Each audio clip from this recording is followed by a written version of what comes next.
Hey guys, Mark Rodriguez here, and this is my video on my personal thoughts, theories, interpretations of Five Nights at Freddy's. As you know, I recently got into it. It's a popular game, but one of the big things that make the game a lot more popular beyond just being a point and click, jump scare kind of game. Basically, all you're really doing is just sitting there looking at cameras and all that stuff and hoping those things don't come out to get you. But yeah, the reason this game is so big beyond that is also the backstory, the lore. Like nowadays, anyone that insults the game saying, oh, it's stupid, their biggest defense is the lore, man. It's the lore, man. And it's like, I don't know, basically everything, every movie, series, show, whatever, has lore behind it. But nowadays, whenever I hear the words the lore, that's what comes to mind. Five Nights at Freddy's is like the biggest, thing. Before I start though, I want to say real quickly, this video won't have that many pictures because those things are creepy as fuck. I know I'm trying to use as many pictures that I don't really have to. I don't want to be looking at Bonnie's face longer than I have to. And also some quick shout outs here. We got this cool guy named Chrisifar. He makes awesome gaming videos. Check him out. I saw him the other night. They're pretty cool. We also got other guys here. We got Kingston Anderson, Thomas Bachman, we got Dominic FHK, and we got this other guy here. I believe this is my most recent subscriber, Christian Boomer. Sup, man? I gotta say thanks for all you guys for subscribing, watching my videos. I hope you enjoyed this one. So let's get started. There's a lot to talk about. And again, these are my thoughts, my interpretations. A lot of things I believe were obvious, but people just they have so many theories, so many things, anything. I mean, you can make, if there was a poster of Freddy winking, there would probably be like 10-hour videos of people having theories as to why Freddy is winking in that particular room, in that particular night, and that particular game. Like, I don't know, and all that. But anyways, here's my thoughts. So, main thing about this game is that you're a security guard working late night, you work from 12 to 6 at a Chuck E. Cheese wannabe pizzeria, and animatronics actually come after your ass. And at first you're told by the phone guy that these guys, they're forced to walk around at night. They free roam because if not, their motors lock up or whatever. So they're left on. And the thing is, leave them alone.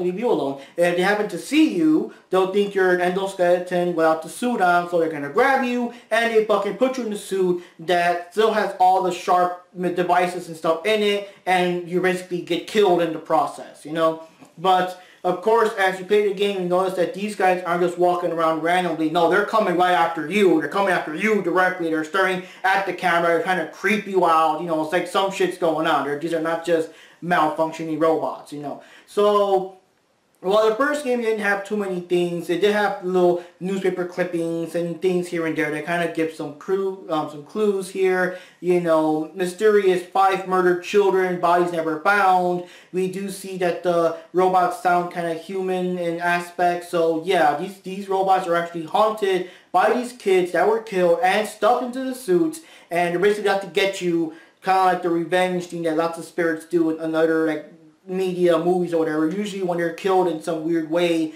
they want to kill people for revenge in that same way. Kind of like how the Headless Horseman got his head cut off. He's gonna go around cutting other people's heads off. So these kids were stuffed in suits. Now they want to stuff your ass in a suit. And the sequels with cutscenes and stuff show that this mysterious guy, people just call him the Purple Guy, was the one that killed these kids. And since he was apparently working for Freddy's Pizzeria as a security guard too, he has a badge and some of the things and some of the cutscenes, we can assume that, I guess, the Freddy Fazbear's police security guard uniform is purple. So you're there, and they think that you're either a purple guy or it or something. So yeah, they're after your ass. They think you're him. They're after you, So the main thing about this game is that most of the lore and backstory and stuff really revolves around whatever led to this game, basically. Because Part 2 is actually a prequel, and Part 3 takes place so many years later, but there's still flashbacks related to the first game and even before the first game or whatever. So it's like all of this stuff is mostly about how did we get to this point, how did these guys get haunted, and why are they after you and all that stuff. So first off, there's at least 2 restaurants that are not in the game at all. These 2 restaurants are mentioned. The first one was Freddy, no, it was called Fredbear's Family Diner. I guess it was more, you know, fancy, sophisticated, you know. And it was randomly mentioned in Five Nights 2. One of the ones the phone guy says, oh, that earlier place, that, you know, Fredbear's Family Diner. So that was mentioned. And some of the mini games imply that at that particular point in time, there was only two mascots. It was just Golden Freddy and Golden Bonnie. And I don't know. It looks like, I don't know, I think maybe it was like normal, not much stuff happened there, or we don't know. There was a second restaurant, or maybe it's the one that was, it's hard to say, because there was another restaurant after that, and that restaurant would be the first, or whatever number, of the Freddy Fazbear's Pizza. That's when they bought it and stuff. So this other restaurant was Freddy Fazbear Pizza, and that one had Freddy, Chica, and Bonnie, and Foxy, but they look like how they look like in part 2. So I believe in this restaurant was when we see this cutscene where a kid was hanging outside and this purple guy drives up in the car, kills them and leaves and everything. And I think that due to all the hoopla and all the stuff, you know, criminal investigation or whatever, that's why this restaurant was shut down, you know. So now in part 2, the prequel, they reopened the restaurant. Like I said, I'm not sure if it's the same actual building or another building altogether, but there's a grand reopening now. They're new.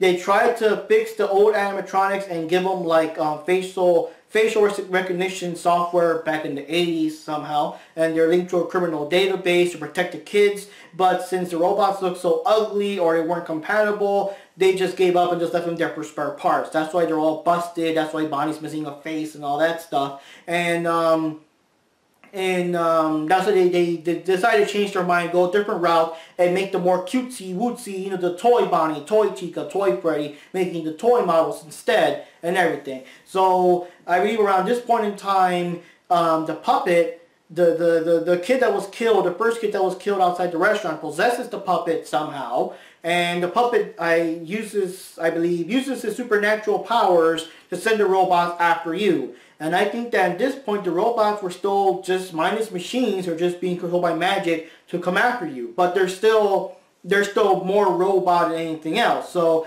in the second game where you put on the Freddy Fazbear mask, it tricks them, they think you're an animatronic, and they leave. But the puppet himself, since he's the one controlling everything, he's not fooled. That's why he still attacks you even though he's got the head on. He knows you're a human wearing a fake Freddy mask on. And as for Foxy and them, they're more fucked up. They're more glitchy. They'll just attack you anyway. But yeah, so that's why I think that in this sequel, the robots don't have as much characteristics as they do in the first one. And so the restaurant got shut down again. We found out that the toy animatronics were just plain scrapped completely, and they decided to use the older models and I guess redesign them to look cuter because they look so ugly and fucked up. I mean, I can't imagine Chica, that Chica from part 2 being as a kid's attraction, even when she was fixed or whatever. So they redesigned them to look like how they look like in Five Nights 1, and this is the one thing that I'm confused and doesn't really make too much sense. So somewhere during the nights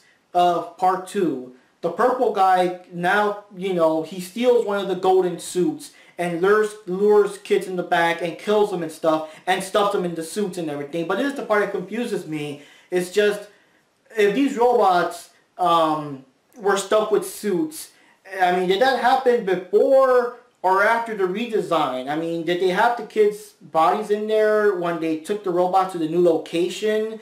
I mean, when they redesigned the suits to look like how you look like in part 1, did the people find the dead bodies in there? Or did the purple guy, did he like hide them somewhere and then put them into the suits? Why would he even do that? That was a kind of conflicting thing. The murders already took place in the second game, and they were actually shutting down the restaurants. They were doing an investigation. But it doesn't make sense whether or not he stuffed the kids in the suits then or later. I don't know. But the main thing is that now, in part 1, now they're haunted, and now they have more like characteristics. Now they have more personality. You know, Bonnie comes after you the most. Chica not so much. She kind of wastes more time in the kitchen, you know. Foxy, like, he just says, screw this shit. He just runs right at you. And Freddy likes to hide in corners. He likes to kind of, I guess, wait until a bit later. He comes out like the third or fourth night. He likes to wait, you know. So and you have, you know, the creepy ass human groaning sounds, all that stuff. They didn't do it in the sequel, you know, part 2, because they're possessed now. They're more than just mindless machines. They're not possessed and everything. And the cutscenes do show there's some weird flashback cutscenes taken from Freddy's perspective in part 2 that implied that the puppet was around in that one. He's the one that puts the souls, the kids' souls, into suits, you know. So, well, that could be interesting. Maybe the purple guy put the kids' bodies in the suits in the end of part 2, and then I guess the suits were, you know, cleaned out or whatever when they got redesigned in part 1, but then the puppet puts the souls in the suits in part 1. You know, that's interesting, but that could happen. So basically, my interpretation of the cutscenes, because so many people view it so many different ways, my interpretation is that the first cutscene of Freddy looking around is just normal. Normal robot, nothing going on, nothing weird. Freddy and Bonnie, they're just there, they're on the stage, nothing's going on. The second cutscene, when you look around, Bonnie and Chica are scared. I think Chica's even shaking a bit, you know. And I think, in my opinion, it's because now this is when they're first possessed. Now they're haunted, but this is like right when it happens. I mean, imagine being a kid at some party, a normal kid at a party, you're like 10 or something, or 7 or whatever, and, you know, what you think is Freddy or Bonnie lures you someplace for candy or whatever, you're killed, and the next thing you know, when you wake up, now you're in a big, stiff robot thing. You're like at least twice as tall as you were before. You're stuck on stage in the empty, pitch black restaurant and everything. So yeah, you're fucking scared and shit. You're like, what the fuck going on? What happened to me? You know, so that makes sense. So the third cutscene now shows Bonnie, Chica, and even Golden Freddy all staring at you, all pissed and stuff. I think this is now when, I guess, reality kind of kicks in. You know what's going on. You were ruthlessly murdered. You know, there's a guy out there in purple. That's the guy who did it. Let's kill him. Now we know what we have to do. Let's kill this guy. So now they know what's going on. Now they're pissed. Now they want revenge, you know. And then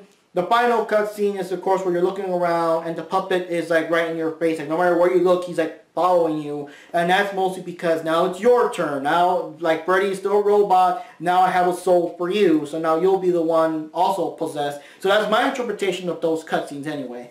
People have so many thoughts and things, but that's how I see it. I mean, for me, it's obvious, but and so after the restaurant gets shut down, years pass by. I believe it's 30 years between this game and part 3, and the purple guy comes back. My biggest question is why?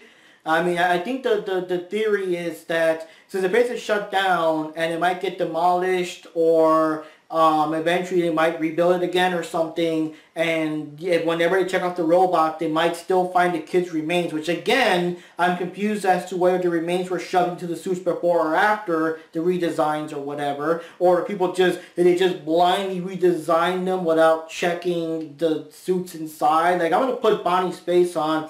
Smells like a dead guy in there.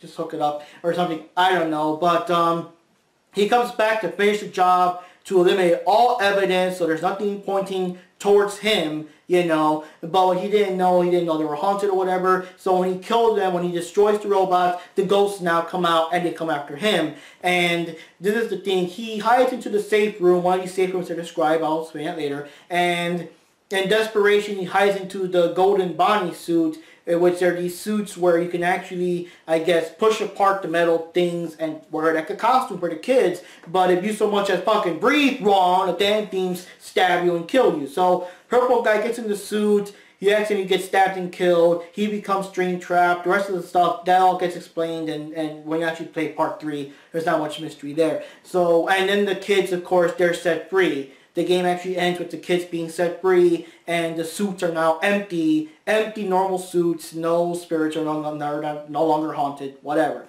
So, as for the game, like I said, my thing also, so many people, they blame the bone guy for being the purple guy or for being somehow connected to the purple guy. I really don't think so. I honestly do not think so. The main thing is, dude, he dies in the game. We hear him die on night 4 of the first game, okay? And that was when the restaurant was still open. The purple guy comes back to destroy him after the restaurant was shut down. Obviously, this took place after that, so they're not the same person. I really don't, you know. And then some people think that it's a lot of things. It's because, oh, the phone guy knows about the suits. He would know how the Springtrap suit works. Oh, the phone guy also knows about the safe rooms. He would know where the safe rooms are. But I'm like saying, like, well, guys, he works at the place.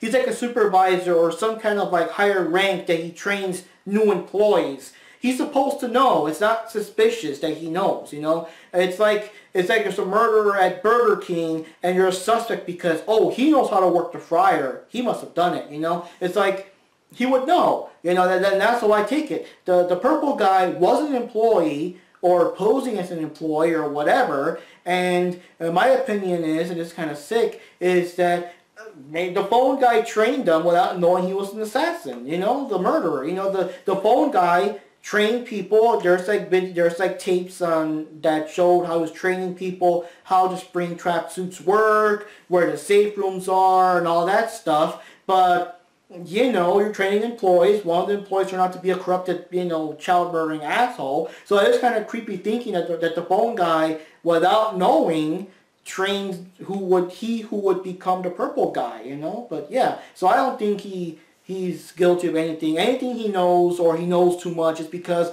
he's an employee. He's a high-ranking employee. He would know this stuff. It makes sense, you know. And the purple guy was trained. He knows that stuff too, you know. So yeah.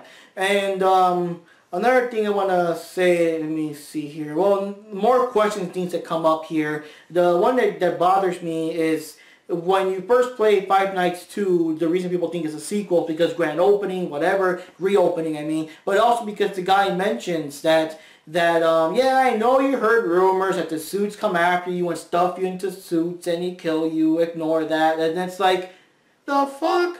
So these robots, before the murders happened, because keep in mind, these murders took place during the game's nights, like night 4 or whatever, why were the robots killing people then? Why were they killing people already like before that shut the restaurant down too? I mean, that's disturbing. So before all this supernatural shit happened, they were already malfunctioning and killing people. The fuck?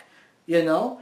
And then another thing that's also creepy is just the Springtrap suits themselves. You know?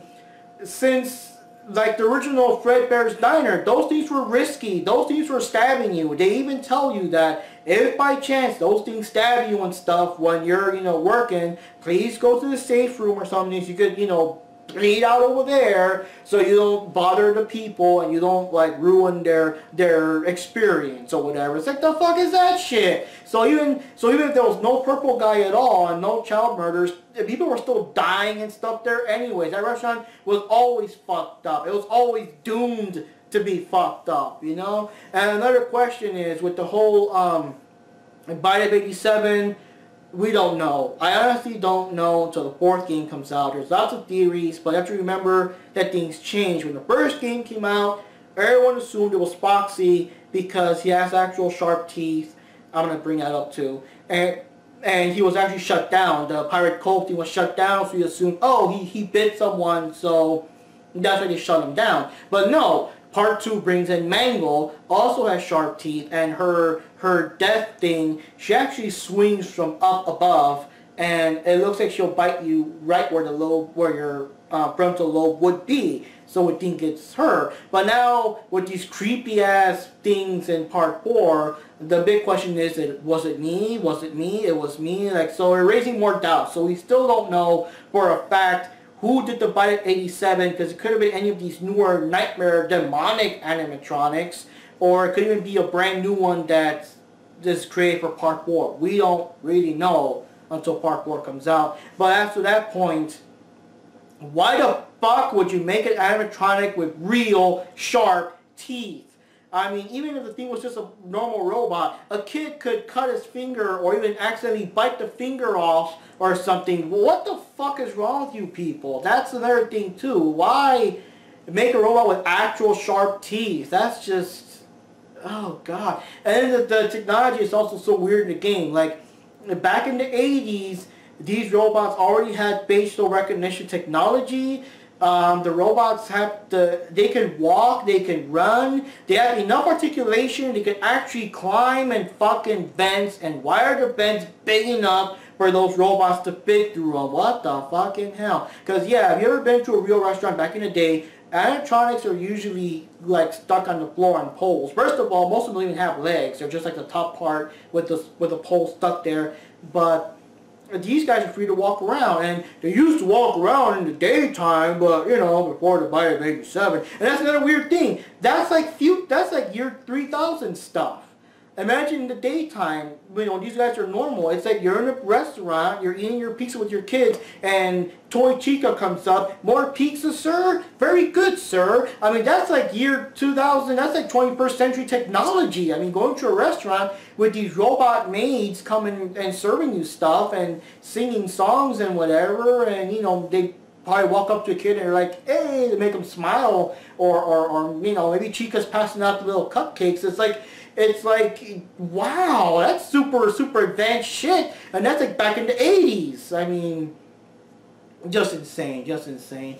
But yeah, those are most of my theories, most of my thoughts. Maybe what I'm saying is nothing new or shocking or whatever. But it's just my thoughts and interpretation. If you guys have any other thoughts, agreements, disagreements, put your comments below. Another big mystery, which you won't know until the fourth game, is the fuck with those demonic animatronics. I honestly don't know. One of them looks like the Golden Freddy's hat, and it actually says property of Fredbear, which makes us think that this somehow takes place back in the original Fredbear family diner, or at least there'll be some hints or flashbacks or mini games or something. But still, you know, it's still like weird, because I don't know how these demonic ones actually fit into the storyline. It's so weird. And then another thing that's kind of weird too is the mysterious shadow Bonnie that is seen in one of the mini games that shows off the original Golden Freddy and Golden Bonnie, which is like, I guess, implying that he was there all along. But again, what is this Shadow Bonnie? How is he involved? The fuck is that shit? You know, so yeah, so like I said, there's a lot more of these games than just point and click and jump scare. A lot of mystery, a lot of stuff. I'm sure there's a whole bunch of other things. Even Golden Freddy himself, you know, I don't want to get into that. That's probably worth like another video. I don't know, but yeah, so many things. So guys, leave your comments below. Leave your thoughts and everything. Any thoughts, any theories, any things, any opinions you have on these nightmare ones for part 4 and all that stuff, or if you're thinking that the phone guy is the killer, why? Why do you think so? You know, I don't know. But leave your comments below. Mark Rodriguez here, and I'll see you for another FNAF video whenever I work up the courage to play that game again, because that game is creepy as fuck. It is. I don't know why, but too much exposure to that game, it's creepy as fuck. Anyways, see you next time.